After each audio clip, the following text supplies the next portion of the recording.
Bonjour et bienvenue sur Pas si simple, le podcast sans prise de tête qui vous aide à mieux comprendre le management, à faciliter le changement et à résoudre les conflits en entreprise. Je m'appelle Julie Roger et après plus de 15 ans passés dans les ressources humaines et la gestion de projet, j'ai créé Mélusine RH.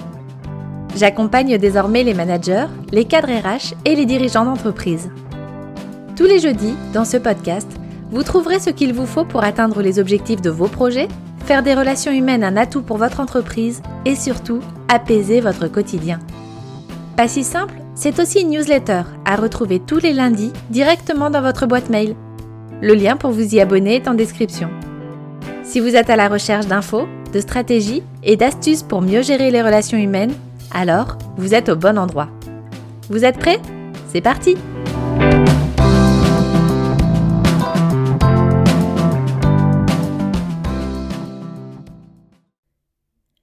Voilà la suite de l'épisode de la semaine dernière sur l'approche positive en entreprise. Je vous ai présenté les principes, les bénéfices, et je vous ai donné les grandes lignes de la mise en œuvre de la démarche. Aujourd'hui, on va regarder plus concrètement la manière dont on peut déployer cette approche dans une entreprise. La méthode positive, c'est une méthode de conduite de changement et de résolution de problèmes qui est différente des méthodes classiques. En général, on fonctionne sur des schémas de type problème, cause, solution, et on va aller interroger ce qui ne fonctionne pas pour essayer d'y remédier. L'approche positive est basée sur un cercle vertueux qui dit que si l'on se concentre sur le positif, les émotions provoquées seront positives et les comportements qui suivront également. Ces comportements provoquent à leur tour des émotions positives et ainsi de suite. Il est aussi plus facile de se projeter sur la manière d'améliorer ce qui fonctionne déjà que d'aller chercher ce qui ne va pas. L'approche positive, c'est le renforcement des points forts et des croyances positives, du fonctionnement collaboratif qui permet au groupe de co-construire une vision de l'organisation et de s'auto-réguler pour mieux avancer. Alors, plus concrètement, comment ça se passe ? Pour commencer, mettre en œuvre ce type de démarche ne peut se faire qu'avec les dirigeants et les managers. On parle d'une approche qui va profondément modifier les relations et le mode de fonctionnement de l'organisation. Nous ne sommes pas sur de la conduite du changement ou sur de la conduite de projet, mais bien sur une transformation de l'organisation. Donc les dirigeants doivent être parfaitement conscients des enjeux, des principes et des étapes qui vont être menées. Ils doivent être préparés à lâcher le modèle d'organisation actuel, et ça peut être très difficile.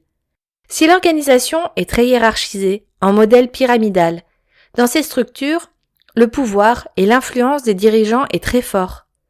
Passer de ce type d'organisation à une approche positive décentre le pouvoir et le donne à l'ensemble des collaborateurs.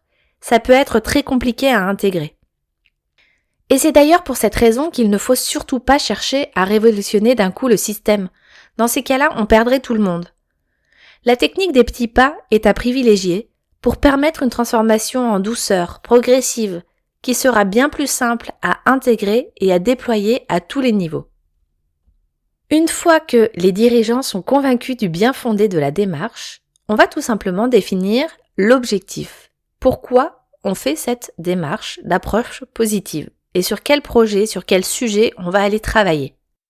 On va se poser très concrètement les questions suivantes. Est-ce que l'on a bien compris les enjeux de l'utilisation de l'approche positive ? Qu'est-ce que l'on souhaite améliorer ou changer dans notre entreprise grâce à cette approche ? Quels sont les résultats qu'on espère obtenir ? Par exemple, une augmentation de la productivité, de la qualité d'un produit, renforcer la coopération et la collaboration, améliorer notre communication, augmenter la satisfaction, le bien-être des employés. Qui sont les parties prenantes qui sont concernées par la démarche et qui doivent être impliquées dans le projet ? Par exemple, les clients, les fournisseurs, les actionnaires. Toutes ces personnes pourront amener une vision, un feedback et partager leurs propres expériences pour nous permettre une co-construction plus élargie. Quels sont les délais et les ressources dont on dispose pour mener à bien la démarche ? Il faut définir ce qui est de l'ordre du réalisable ou non et se concentrer sur des projets et des objectifs sur lesquels on peut réellement agir et qui ont du sens pour nous. Une fois l'objectif bien défini, il faut mettre en place un groupe pilote. Ce groupe aura pour objectif de déployer la démarche de l'approche positive dans l'entreprise et de la faire connaître. Pour cela, il faut sélectionner les personnes qui composent le groupe en fonction de leur connaissance de l'entreprise, bien entendu, mais aussi et surtout pour leur motivation à travailler sur cette approche. Ce seront des ambassadeurs. Ils vont avoir un rôle à la fois de poser le cadre de la démarche et à la fois de le diffuser auprès des autres collaborateurs. Il faut donc que ce soit des personnes convaincues du bien fondé de l'approche. Elles doivent être formées à l'approche positive et aussi connaître les outils qu'il est possible d'utiliser. Il est essentiel, par exemple, qu'elles maîtrisent les bases du travail collaboratif, qui est au cœur de la démarche.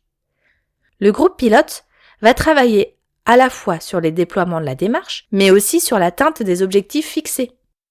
Donc, il faut également que ce soit des personnes qui se sentent un minimum concernées par ces objectifs.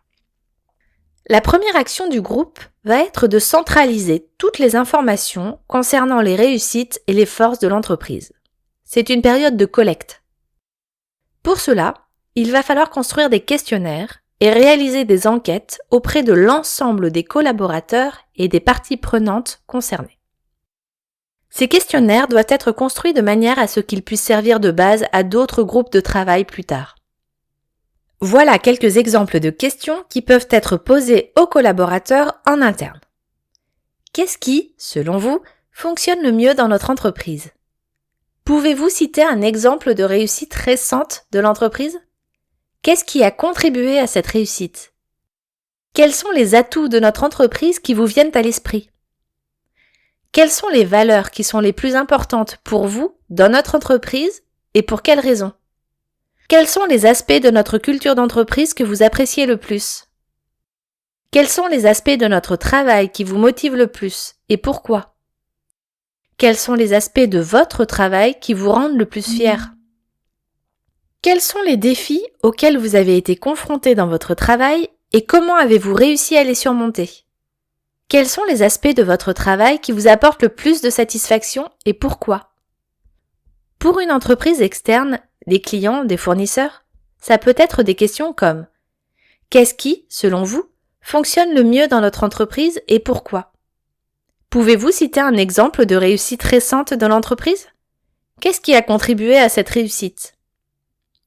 Quels sont les atouts de notre entreprise qui vous viennent à l'esprit ? Quelles sont les valeurs qui sont les plus importantes pour vous dans notre entreprise et pourquoi ? Quels sont les aspects de notre culture d'entreprise que vous appréciez le plus ? Comment décririez-vous notre entreprise en utilisant des mots positifs ? Qu'est-ce que vous aimeriez voir continuer ou être développé dans notre entreprise ? Quels sont les défis auxquels vous avez été confrontés dans votre relation avec notre entreprise et comment avez-vous réussi à les surmonter ? Une fois ce travail d'enquête réalisé, il faut analyser les données. L'idée, c'est d'arriver à repérer des thèmes, des modèles de fonctionnement, des schémas positifs qui reviennent. On se concentre toujours sur ce qui fonctionne bien et qui est régulièrement mis en avant pour dégager les forces de l'entreprise qui sont reconnues par tous. Ces forces et ces réussites bien identifiées, le groupe pilote doit alors imaginer comment l'entreprise pourrait les utiliser pour atteindre l'objectif défini au départ. On entre ici dans la phase de co-construction de la vision.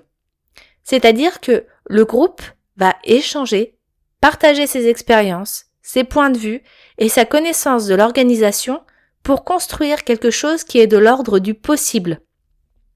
Une fois la vision commune construite et partagée, il est alors temps de mettre en œuvre les actions qui vont permettre de l'atteindre. Ces actions doivent être réalisables, expliquées et validées par tous. Régulièrement, il faut vérifier que tout se passe bien, avec toujours en tête le souci du bien-être des individus. Si chacun se sent écouté et à sa place, les actions vont avancer régulièrement et sans difficulté. Ce n'est qu'une fois que le groupe pilote aura montré que l'approche fonctionne, que les premiers résultats seront visibles, que la démarche pourra s'élargir à d'autres périmètres de l'entreprise ou à d'autres projets. Petit à petit, chacun se trouvera impliqué jusqu'à ce que ça soit l'ensemble de l'organisation qui se transforme. En parallèle, le développement du travail collaboratif devrait se faire naturellement et permettra au nouveau groupe de travail d'avoir déjà une base du travail coopératif qui facilitera l'intégration de cette méthode. Pour résumer, cette démarche peut être découpée en 4 étapes. Étape 1, la découverte. Identifier les forces, les avantages, les bonnes pratiques, aller chercher ce que l'on fait de mieux, ce que les autres renvoient de positif. Dans cette phase sont élaborés les questionnaires qui permettent d'aller interroger des points précis que l'on veut aborder. Une analyse est ensuite faite pour extraire et identifier ses forces et ses réussites. L'étape 2, c'est le désir. On imagine ce que l'on aimerait, ce que l'on voudrait faire, ce que l'on pourrait encore améliorer. Comment on pourrait utiliser les forces pour atteindre notre objectif et aller plus loin.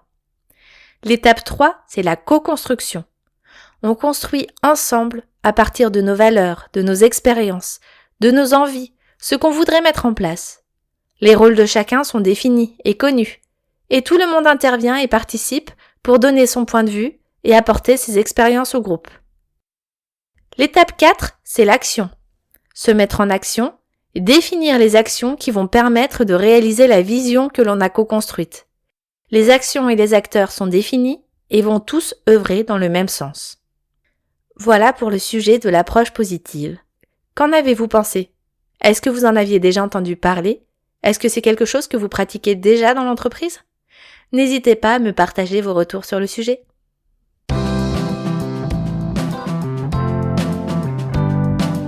Pour aller plus loin sur le sujet, on en discute en commentaire ou sur LinkedIn. Vous me trouverez en cherchant Mélusine RH. Il existe aussi une newsletter du podcast dans laquelle je vous partage des bonus complémentaires. Le lien est en description si vous voulez vous y abonner. Un grand merci à tous ceux qui prendront le temps de noter le podcast. En plus de m'aider à le faire connaître, ça me permet de savoir ce que vous avez aimé comme sujet et à améliorer mon contenu. Je vous souhaite une excellente journée et je vous dis à jeudi prochain.